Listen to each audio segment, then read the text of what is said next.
ಶಿಷ್ಟಾಚಾರ ಹೆಸರಲ್ಲಿ ಹಾಸನಾಂಬೆ ದೇಗುಲದ ಎದುರಿಗೆ ಹೈಡ್ರಾಮನ್ಯ ಸೃಷ್ಟಿಯಾಗಿದೆ. ಸಚಿವ ಕೃಷ್ಣ ಬೈರೇಗೌಡರು ಹೇಳಿದ್ರೂ ಕೂಡ ಡಿಸಿ ಮಾತ್ರ ಡೋಂಟ್ ಕೇರ್ ಅಂತ ಇದ್ದಾರಲ್ಲಿ. ಜೆಡಿಎಸ್ ಪ್ರತಿಭಟನೆಯನ್ನ ಬಿಡ್ತಾ ಇಲ್ಲ. ಮಳೆ ನಡುವೆಯೇ ಪ್ರತಿಭಟನೆ ಮಾಡಲಾಗ್ತಾ ಇದೆ. ಜಿಲ್ಲಾಧಿಕಾರಿ ಸ್ಥಳಕ್ಕೆ ಬರ್ತಿಲ್ಲ, ಆಕ್ರೋಶ ವ್ಯಕ್ತವಾಗ್ತಾ ಇದೆ. ಸಚಿವರೇ ಹೋಗಿ ಮನವಿ ಸ್ವೀಕರಿಸಿ ಅಂತ ಡಿಸಿಗೆ ಸೂಚನೆ ಕೊಟ್ಟಿದ್ದಾರೆ. ಸಚಿವರೇ ಹೋಗಿ ಮನವಿಯನ್ನ ಸ್ವೀಕಾರ ಮಾಡಿಕೊಳ್ಳಿ ಅಂತ ಡಿಸಿಗೆ ಹೇಳಿದರು. ಸಚಿವರು ಹೋಗ್ತಾ ಇದ್ದಂಗೆ ಕಾರು ಹತ್ತಿ ಜಿಲ್ಲಾಧಿಕಾರಿ ಹೋಗಿದ್ದಾರೆ ಅಲ್ಲಿಂದ. ಜಿಲ್ಲಾಧಿಕಾರಿ ಲತಾ ಕುಮಾರಿ ಹಠದಿಂದ ಭಕ್ತರಿಗೆ ನರಕದ ವಾತಾವರಣ ಸೃಷ್ಟಿಯಾಗ್ತಾ ಇದೆ. ಮೊದಲೇ ಜನಜಂಗುಳಿಯಲ್ಲಿ ಲಕ್ಷಾಂತರ ಸಂಖ್ಯೆಯಲ್ಲಿ ಜನ ಸೇರಿದ್ದಾರೆ. ವೀಕೆಂಡು, ಇನ್ನು ನಾಳೆಯಿಂದ ಸಾಲು ಸಾಲು ರಜೆ. ಈ ಹಿನ್ನೆಲೆಯಲ್ಲಿ ಅಪಾರ ಸಂಖ್ಯೆಯಲ್ಲಿ ಭಕ್ತರು ಹಾಸನಾಂಬೆ ದರ್ಶನಕ್ಕೆ ಸಹಜವಾಗಿ ಬಂದಿದ್ದಾರೆ. ಈ ಸಮಯದಲ್ಲಿ ರಾಜಕಾರಣಿಗಳು ಅಧಿಕಾರಿಗಳ ನಡುವಿನ ಈ ತಿಕ್ಕಾಟ ಭಕ್ತರಿಗೆ ಪ್ರಾಣ ಸಂಕಟ ಅನ್ನುವಂಥ ರೀತಿಯಲ್ಲಾಗಿದೆ. ಸಾವಿರಾರು ಜನರಿಗೆ ಸಮಸ್ಯೆ ಆಗ್ತಾ ಇದ್ರೂ ಕೂಡ ಜೆಡಿಎಸ್ ಮಾತ್ರ ಪ್ರತಿಭಟನೆ ಕೈ ಬಿಡ್ತಾ ಇಲ್ಲ. ಜೆಡಿಎಸ್ ಪ್ರತಿಭಟನೆ ನಿಲ್ಲಿಸಿ ಭಕ್ತರಿಗೆ ದರ್ಶನವನ್ನ ಕಲ್ಪಿಸ್ತಾ ಇಲ್ಲ. ಜೆಡಿಎಸ್ ಮತ್ತು ಡಿಸಿ ಜಿಲ್ಲಾಧಿಕಾರಿ ಇಬ್ಬರ ಜಗಳದಲ್ಲಿ ಭಕ್ತರಿಗೆ ನರಕಯಾತನೆ ಆಗ್ತಾ ಇದೆ. ಉಸ್ತುವಾರಿ ಸಚಿವ ಕೃಷ್ಣ ಬೈರೇಗೌಡರು ಅಲ್ಲಿಗೆ ಬರ್ತಾ ಇದ್ದಂಗೆ ಡಿಸಿನೇ ಅಲ್ಲಿಂದ ಕಾರ್ ಹತ್ಕೊಂಡು ಹೋಗ್ಬಿಟ್ರು. ಹೋಗಿ ಮನವಿ ಸ್ವೀಕಾರ ಮಾಡಿ, ಜೆಡಿಎಸ್ನವರ ಪ್ರತಿಭಟನೆ ಏನದು ಕೇಳಿಸ್ಕೊಳ್ಳಿ, ಅವರ ಮನವಿ ತಗೊಳ್ಳಿ ಅಂತ ಕೃಷ್ಣ ಬೈರೇಗೌಡರು ಹೇಳಿದ್ರು ಕೂಡ ಸಚಿವರು ಅಲ್ಲಿಂದ ಡಿಸಿ ಲತಾ ಕುಮಾರಿ ಅವರು ಡೋಂಟ್ ಕೇರ್ ಅನ್ನುವಂಥ ರೀತಿಯಲ್ಲಿ ಸಚಿವರ ಸೂಚನೆಗೂ ಕೂಡ ಕಿಮ್ಮತ್ ಕೊಡದೇನೆ ಅಲ್ಲಿಂದ ಹೋಗ್ಬಿಟ್ರು. ಬೇರೆ ಟೈಮಲ್ಲಾದ್ರೂ ಓಕೆ. ಲಕ್ಷಾಂತರ ಜನ ತಾಯಿ ದರ್ಶನಕ್ಕೆ ಕಾದು ನಿಂತ್ಕೊಂಡಿದ್ದಾರೆ. ಮಳೆ ಬರ್ತಾ ಇದೆ ಅನ್ನುವಂತಹ ವಿಚಾರ ಗೊತ್ತಿದೆ. ಆ ಮಳೆಯಲ್ಲೇ ವಯಸ್ಸಾದಂಥವರು, ಚಿಕ್ಕ ಮಕ್ಕಳು ಎಲ್ಲರೂ ಕೂಡ ಇರ್ತಾರೆ. ಅವರ ಪರಿಸ್ಥಿತಿ ಏನು ಅನ್ನೋದನ್ನು ಕೂಡ ಯೋಚನೆ ಮಾಡಬೇಕಾಗುತ್ತೆ.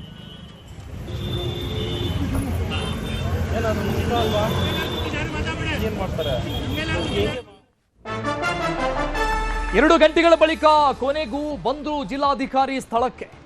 2 ಗಂಟೆ ನಂತರದಲ್ಲಿ ನಡು ರಸ್ತೆಯಲ್ಲೇ ಕುಳಿತು ಅಹವಾಲು ಕೇಳ್ತಾ ಇದ್ದಾರೆ ಡಿಸಿಗೆ ಸಮಸ್ಯೆಯನ್ನ ವಿವರಿಸ್ತಾ ಇದ್ದಾರೆ ಎ ಮಂಜು ಮತ್ತು ಶಾಸಕ ಸ್ವರೂಪ್. ಪ್ರತಿಭಟನೆ ನಿರತರಾಗಿದ್ದಂತಹ ಜೆಡಿಎಸ್ ನಾಯಕರು ಕಳೆದ 2 ಗಂಟೆಗಳಿಂದಲೂ ಕೂಡ ದೇವಸ್ಥಾನದ ಮುಂಭಾಗದಲ್ಲಿ ಪ್ರತಿಭಟನೆ ನಡೀತಾನೆ ಇತ್ತು. ನಡು ರಸ್ತೆಯಲ್ಲೇ ಕುಳಿತು ಏನು ಅಂತ ಈಗ ವಿಚಾರಿಸ್ತಾ ಇದ್ದಾರೆ ಡಿಸಿ ಲತಾ ಕುಮಾರಿ. ಈ ಬಗ್ಗೆ ಡೀಟೇಲ್ಸ್ ಕೊಡ್ತಾರೆ ನಮ್ಮ ಪ್ರತಿನಿಧಿ ಕೃಷ್ಣಮೂರ್ತಿ ಸಂಪರ್ಕದಲ್ಲಿದ್ದಾರೆ. ಕೃಷ್ಣಮೂರ್ತಿ, ಕಳೆದ 2 ಗಂಟೆ ಹಿಂದೆ ಬಂದಿದ್ರೆ ಅಟ್ಲೀಸ್ಟ್ 1-2-3 ಸಾವಿರ ಜನ ದರ್ಶನವಾದ್ರೂ ಪಡೆದುಕೊಳ್ತಾ ಇದ್ರು, ಜನರಿಗೆ ಸಮಸ್ಯೆ ಆದ್ರೂ ಕಡಿಮೆ ಆಗ್ತಾ ಇತ್ತು. ಓಕೆ, ಫೈನಲಿ ಬಂದಿದ್ದಾರೆ ಡಿಸಿ. ಪ್ರತಿಭಟನೆ ಕೈ ಬಿಡುವಂತಹ ಸ್ವರೂಪ ಏನಾದ್ರೂ ಕಾಣಿಸ್ತಾ ಇದೆಯಾ? ಅರುಣ್, ದರ್ಶನದಲ್ಲಿ ಯಾವುದೇ ವ್ಯತ್ಯಾಸ ಆಗಿಲ್ಲ. ದರ್ಶನವನ್ನ ಎಲ್ಲ ಭಕ್ತರು ಕೂಡ ಈಗ ಪಡೆದುಕೊಳ್ತಿದ್ದಾರೆ. ಆದ್ರೆ ಜೆಡಿಎಸ್ ನ ಶಾಸಕರ ನೇತೃತ್ವದಲ್ಲಿ ನೂರಾರು ಕಾರ್ಯಕರ್ತರು ದೇವಸ್ಥಾನದ ಹೊರಗಡೆ ಅಂದ್ರೆ BM ರಸ್ತೆಯ ನಗರಸಭೆ ಎದುರುಗಡೆ ಕೂತು ಸುಮಾರು 2 ಗಂಟೆಯಿಂದನೂ ಕೂಡ ಪ್ರತಿಭಟನೆಯನ್ನ ನಡೆಸಿದ್ರು. ಮಳೆಯನ್ನು ಕೂಡ ಲೆಕ್ಕಿಸದೆ ಹಾಸನ ಶಾಸಕ ಸ್ವರೂಪ ನೇತೃತ್ವದಲ್ಲಿ ಪ್ರತಿಭಟನೆ ಕೂಡ ನಡೆದಿತ್ತು.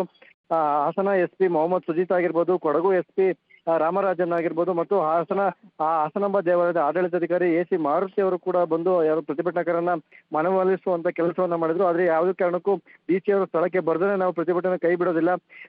ಕೇಂದ್ರ ಸಚಿವರಾಗಿರ್ತಕ್ಕಂಥ ಕುಮಾರಸ್ವಾಮಿ ಅವರು ಹಾಸನಾಂಬ ದೇವಾಲಯಕ್ಕೆ ಬಂದಾಗ ಶಿಷ್ಟಾಚಾರದ ಪ್ರಕಾರವಾಗಿ ಅವರಿಗೆ ಗೌರವವನ್ನು ಸಲ್ಲಿಸಬೇಕಾಗಿತ್ತು. ಆದ್ರೆ ಯಾವ ಕಾರಣಕ್ಕೋಸ್ಕರವಾಗಿ ಶಿಷ್ಟಾಚಾರವನ್ನ ಉಲ್ಲಂಘನೆ ಮಾಡಲಾಯಿತು, ಅವರಿಗೆ ಕನಿಷ್ಠ ಗೌರವವನ್ನು ಕೂಡ ಜಿಲ್ಲಾಡಳಿತ ಕೊಡಲಿಲ್ಲ ಎಂಬ ಆರೋಪದ ಹಿನ್ನೆಲೆ ಇವತ್ತು ಪ್ರತಿಭಟನೆಯನ್ನು ಶುರುವಾಗಿತ್ತು. ಮೊದಲಿನೂ ಕೂಡ ಹಾಸನಾಂಬ ದೇವಾಲಯ ಜಾತ್ರೋತ್ಸವ ಈ ವರ್ಷ ಏನು ಪ್ರಾರಂಭ ಆಯಿತು, ಅಲ್ಲಿಂದನೂ ಕೂಡ ಸ್ಥಳೀಯ ಶಾಸಕರನ್ನು ಕೂಡ ಕಡೆಗಣನೆಯನ್ನ ಮಾಡಲಾಗಿದೆ. ವಿಶ್ವಾಸಕ್ಕೆ ತೆಗೆದುಕೊಂಡು ಕೆಲಸವನ್ನ ಮಾಡ್ತಿಲ್ಲ. ಕೆಲ ಕಾರ್ಯಕ್ರಮಗಳಲ್ಲಿ ಅವರ ಹೆಸರನ್ನು ಕೂಡ ನಮೂದು ಮಾಡಲಿಲ್ಲ. ಈ ಹಿನ್ನೆಲೆಯಲ್ಲಿ ಅವರು ಹೇಳಿದಂತೆ ಯಾವುದೇ ಕೆಲಸವನ್ನು ಕೂಡ ಜಿಲ್ಲಾಡಳಿತ ಗಮನಿಸ್ತಿಲ್ಲ. ಜಿಲ್ಲಾಧಿಕಾರಿಗಳು ಸರ್ವಾಧಿಕಾರ ಧೋರಣೆಯನ್ನು ಕೂಡ ತೋರ್ತಿದ್ದಾರೆ ಎಂಬಂತಹ ಹಿನ್ನೆಲೆಯಲ್ಲಿ ಪ್ರತಿಭಟನೆ ಇವತ್ತು ನಡೆದಿತ್ತು. ನೂರಾರು ಕಾರ್ಯಕರ್ತರು ಕೂಡ ಇದರಲ್ಲಿ ಭಾಗಿಯಾಗಿದ್ರು. ಪೊಲೀಸರ ವಿರುದ್ಧವಾಗಿ ರಣಾಂಗಣ ಕೂಡ ಆದಂತ ಸನ್ನಿವೇಶಗಳು ಇಲ್ಲಿ ಸೃಷ್ಟಿಯಾಯಿತು.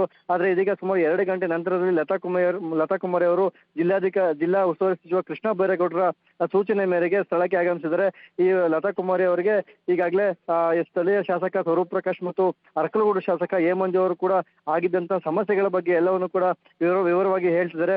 ಮೊದಲಿನ ಕೂಡ ನೀವು ಗಮನವನ್ನ ಇಟ್ಕೊಂಡು ಸ್ಥಳೀಯ ಶಾಸಕರನ್ನ ಗಮನ ಕೊಟ್ಟು ಅವರನ್ನು ಕೂಡ ವಿಶ್ವಾಸಕ್ಕೆ ತೆಗೆದುಕೊಂಡು ಹೋಗಿದೆ. ಈ ರೀತಿಯ ಪರಿಸ್ಥಿತಿ ನಿರ್ಮಾಣ ಆಗ್ತಿರಲಿಲ್ಲ ಮತ್ತು ಕೇಂದ್ರ ಸಚಿವ ಕುಮಾರಸ್ವಾಮಿ ಅವರು ಬಂದಂತ ಸಂದರ್ಭದಲ್ಲಿ ಅವರನ್ನು ಕೂಡ ಗೌರವವಾಗಿ ಖಂಡಿತ ಈ ರೀತಿ ಪರಿಸ್ಥಿತಿ ನಿರ್ಮಾಣ ಆಗ್ತಿರಲಿಲ್ಲ. ಆದ್ರೆ ಸ್ಥಳೀಯ ಶಾಸಕರನ್ನ ಕೈ ಬಿಟ್ಟಿದ್ದಕ್ಕೆಲ್ಲ ಕಾರಣ ಎಂಬಂತ ಮನವಿಯನ್ನ ಜಿಲ್ಲಾಧಿಕಾರಿಗಳ ಮುಂದೆ ಇಡ್ತಾರೆ. ಜಿಲ್ಲಾಧಿಕಾರಿಗಳು ಅವರು ಅವತ್ತಿನ ಏನ್ ಕುಮಾರಸ್ವಾಮಿ ಅವರು ಬಂದಂತ ದಿನ ಹೆಚ್ಚಿನ ಸಂಖ್ಯೆಯಲ್ಲಿ ಭಕ್ತರು ಬಂದಿದ್ರಿಂದ ಅವರಿಗೆ ಶಿಷ್ಟಾಚಾರದ ವ್ಯವಸ್ಥೆ ಮಾಡ್ಲಿಕ್ಕೆ ಆಗಲಿಲ್ಲ.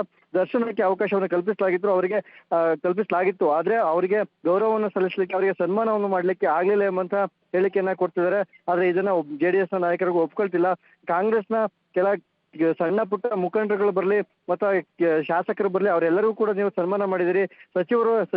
ಸಚಿವೆ ಲಕ್ಷ್ಮೀ ಹೆಬ್ಬಾಳ್ಕರ್ ಬಂದಂತ ಸಂದರ್ಭದಲ್ಲಿ ಅವರನ್ನು ಕೂಡ ಜಿಲ್ಲಾಡಳಿತ ಇದ್ದಂತ ಎಲ್ಲ ಅಧಿಕಾರಿಗಳು ಕೂಡ ಕರ್ಕೊಂಡು ಹೋಗಿ ಅವರನ್ನ ದರ್ಶನವನ್ನ ಮಾಡಿಸಿ ಅವರಿಗೆ ಪ್ರೋಟೋಕಾಲ್ ಪ್ರಕಾರವಾಗಿ ಅವರಿಗೆ ಗೌರವವನ್ನು ಕೂಡ ಸಲ್ಲಿಸಿ ಅವ್ರನ್ನ ಹೊರಗೆ ಕಳಿಸಿದಿರಿ. ಆದ್ರೆ ಕುಮಾರಸ್ವಾಮಿ ಅವರು ಬಂದಾಗ ಮತ್ತು ಅವ್ರ ಜೊತೆ ಸುಮಾರು 10ರಿಂದ 15 ಶಾಸಕರು ಬಂದಾಗ ಸೌಜನ್ಯಕ್ಕೂ ಕೂಡ ನೀವು ಅವರನ್ನು ಬಂದು ಮಾತಾಡಿಸಿ ಅವರಿಗೆ ಗೌರವವನ್ನು ಸಲ್ಲಿಸುವಂತ ಕೆಲಸವನ್ನ ಮಾಡಲಿಲ್ಲ ಎಂಬಂತ ಆಕ್ರೋಶವನ್ನು ಈಗಲೂ ಕೂಡ ಹೊರ ಹಾಕ್ತಿದ್ದಾರೆ. ಇನ್ನೊಂದು ಕೆಲವೇ ಕ್ಷಣದಲ್ಲಿ ಕೆಲ ಕ್ಷಣದಲ್ಲಿ ಮನವೊಲಿಸುವಂತ ಸಾಧ್ಯತೆಗಳು ಇದೆ. ಆದ್ರೂ ಕೂಡ ಕುಮಾರಸ್ವಾಮಿ ಅವರು ಬಂದಾಗ ಈ ಒಂದು ಹಾಸನಾಂಬ ದೇವಾಲಯದಲ್ಲಿ ಅವರಿಗೆ ಗೌರವ ಕೊಡ್ಲಿಲ್ಲ ಎಂಬಂತ ಹಿನ್ನೆಲೆಯಲ್ಲಿ ಶುರುವಾದಂತ ಪ್ರತಿಭಟನೆ ಈಗ ತೀವ್ರ ಸ್ವರೂಪವನ್ನ ಕೆಲ ಪಡೆದುಕೊಂಡು ಈ ಇನ್ನೇನು ಜಿಲ್ಲಾಧಿಕಾರಿಗಳಿಂದ ಮನವೊಲಿಸಿದ್ದೆ ಆದ್ರೆ ಕೆಲ ಕ್ಷಣಗಳಲ್ಲಿ ಮುಕ್ತಾಯ ಆಗುವಂತ ಸನ್ನಿವೇಶಗಳಿಗೆ ನಾವು ಕಾಣ್ತಿದ್ದೇವೆ. ಅರುಣ್, ಓಕೆ ಕೃಷ್ಣಮೂರ್ತಿ, ದೇವರ ವಿಚಾರದಲ್ಲಿ ರಾಜಕೀಯ ನಡೀತಾ ಇರುವಂಥದ್ದು ನಿಜಕ್ಕೂ ದುರಾದೃಷ್ಟಕರ. ಇದು ಈ ಸಚಿವರು ಕೃಷ್ಣ ಬೈರೇಗೌಡರು ಸೂಚನೆ ಕೊಟ್ಟ ನಂತರದಲ್ಲೂ ಕೂಡ ಯಾಕೆ ಅಲ್ಲಿಂದ ಹೋದ್ರು ಅನ್ನೋದೀಗ ಚರ್ಚೆ ಮಾಡಬೇಕಾಗಿದೆ DC ಅವರು.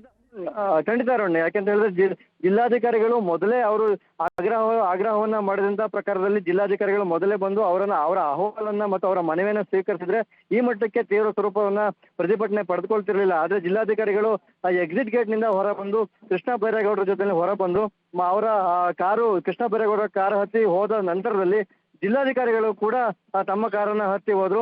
ಆದ್ರೆ ಪ್ರತಿಭಟನಾಕಾರರು ಅಲ್ಲಿಂದ ಕದಲಿಲ್ಲ. ಮಳೆ ಬಂದ್ರು ಕೂಡ ಮಳೆಯಲ್ಲೇ ಪ್ರತಿಭಟನೆಯನ್ನು ನಡೆಸುವಂತ ಸನ್ನಿವೇಶಗಳು ಅಲ್ಲಿ ಸೃಷ್ಟಿಯಾಯಿತು. ಜಿಲ್ಲಾಧಿಕಾರಿಗಳು ಸ್ಥಳಕ್ಕೆ ಬರಲೇಬೇಕು ಎಂಬಂತ ಪಟ್ಟನ್ನು ಹಿಡಿದಿದ್ರು. ಸುಮಾರು 2 ಗಂಟೆ ಹಿಂದಿನ ಜಿಲ್ಲಾಧಿಕಾರಿಗಳು ಸ್ಥಳಕ್ಕೆ ಆಗಮಿಸಿದ್ರೆ ಈ ಒಂದು ಪರಿಸ್ಥಿತಿ ನಿರ್ಮಾಣ ಆಗ್ತಿರ್ಲಿಲ್ಲ. ಅದು ಜಿಲ್ಲಾಧಿಕಾರಿಗಳು ತಡವಾಗಿ ಬಂದಿದ್ದರಿಂದ JDS ನ ಕಾರ್ಯಕರ್ತರುಗಳು ರೊಚ್ಚಿಗೆದ್ದು ಅವರೆಲ್ಲರೂ ಕೂಡ ಪ್ರತಿಭಟನೆ ತೀವ್ರ ಸ್ವರೂಪಕ್ಕೆ ಹೋಗ್ಲಿಕ್ಕೆ ಕಾರಣ ಆದ್ರು. ಜಿಲ್ಲಾಧಿಕಾರಿಗಳು ಏನಾದ್ರು ಮುಂಚೆನೆ ಬಂದಿದ್ರೆ ಈ ರೀತಿಯ ವಾತಾವರಣ ಸೃಷ್ಟಿ ಆಗ್ತಿರ್ಲಿಲ್ಲ. ಹಾಸನ SP ಆಗಿರ್ಬೋದು, ಇನ್ನಿತರ ಎಲ್ಲ ಅಧಿಕಾರಿಗಳು ಬಂದು ಪ್ರತಿಭಟನಾಕಾರರನ್ನ ಮನವೊಲಿಸಲಿಕ್ಕೆ ಪ್ರಯತ್ನ ಪಟ್ಟರು ಕೂಡ ಅಲ್ಲಿ ಯಾವುದೇ ರೀತಿಯ ಫಲ ಕೊಡ್ಲಿಲ್ಲ.